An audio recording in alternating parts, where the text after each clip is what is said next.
Welcome back, my name's Guy, and this time I'm going to show you how I attach these curved rails to these legs to give me this end rail assembly for my dining table. Stick around. Now that I have these out of the clamps, the first thing I need to do is I need to straighten up or flatten one edge. And I need to do that just like I would any other board. I'm just going to put them against my joiner fence and run them through until I get this perfectly flush on the bottom.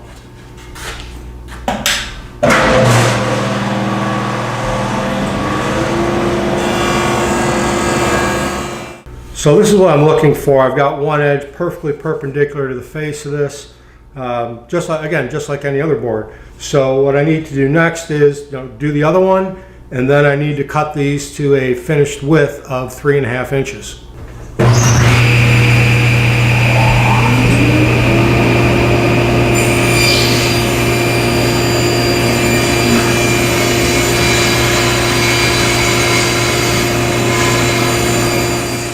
Well, I got the first one done. I should mention that if you feel unsafe doing this, which this is not the safest procedure you can do on your table saw, a bandsaw is also a good option for this.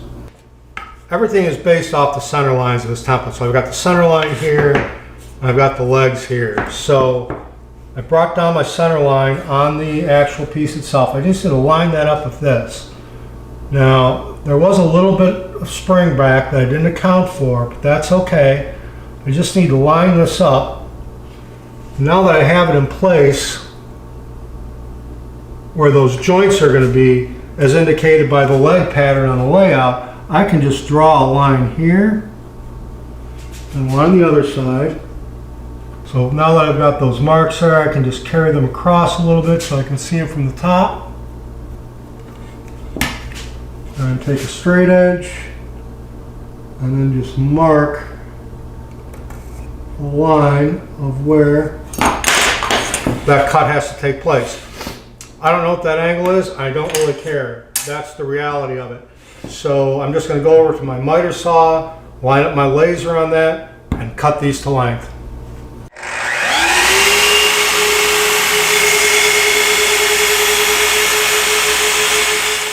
Well, there's the cut. It's perfectly in line with that.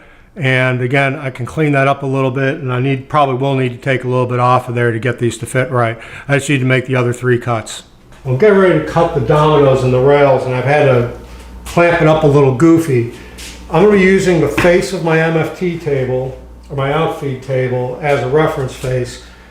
This piece is 20 millimeters thick. I know the domino cuts 10 millimeters off from the bottom of the base of it, so I know that's going to be perfectly centered. All this is rigged up to make sure that that face here is perfectly perpendicular to my outfeed table, my reference surface. So now that I've got the marks on here, all I need to do is take my domino, line up those marks and plunge them in, and I know that that domino will be plunging in at the exact spot I need to on here. So here we go.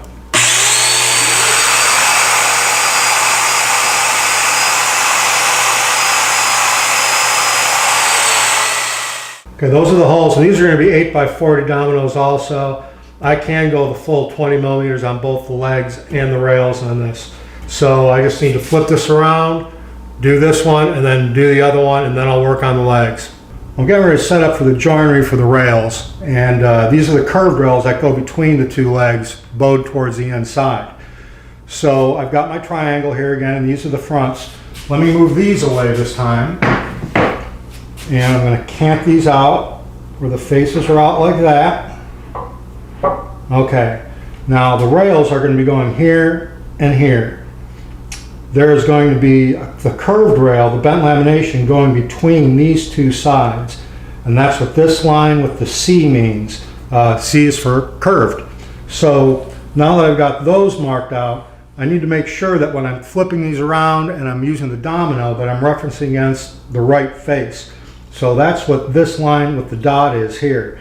That indicates that that face is going to go down against my table when I reference the shim to reference the domino.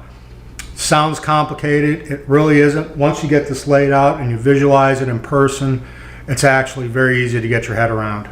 Well, we cut the domino slots a lot like I cut the slots for the rails. And in this case, I have to have a piece of shim that's about 22 millimeters. That will give me 32 millimeters on center here, and that's where the curved leg is going to go. So I've got my reference face down to my outfeed table. I've checked all these measurements about 10 times to make sure I'm good. So I just need to reference off my marks here and cut the slots.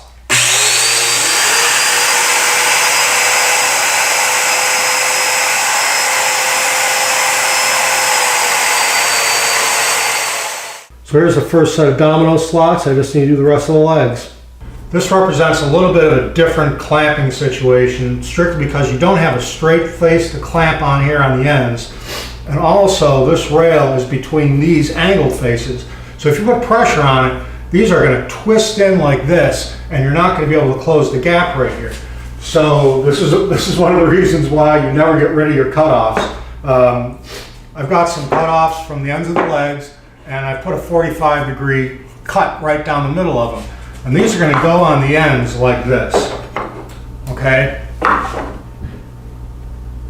And when I put a clamp across here, I'll make sure when I clamp these that I put the clamp over the center of the joint on these legs right here. So got that. I'm just going to slowly clamp them down. I don't want to put a lot of pressure on there, just enough to close the joint. There, that's good. So this makes sure that these legs aren't going to flip open like this. Now I want to check these for square.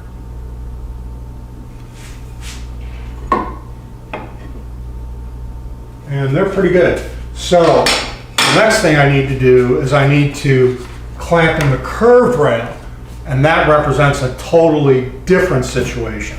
So I've got the assembly down here on my table laying flat.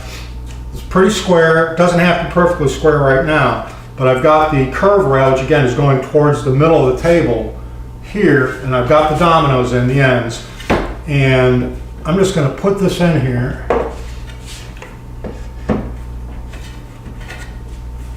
Push it together.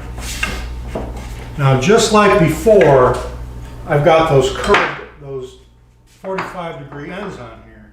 And I want to make sure that when I put the clamping pressure on there, I don't twist those legs out of square, because it's going to be a real bear later on when I try to put the long rails on. So I've got my clamps here just like before, and just like before, I need to just slowly clamp these down, just like close the joint.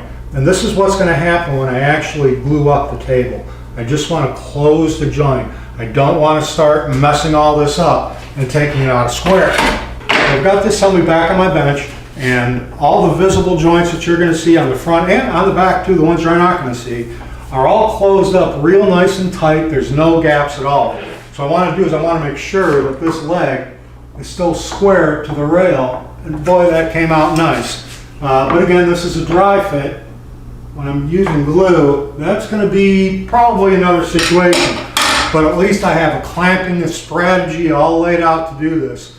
Because when I do it, I want to make sure that I can get it done right.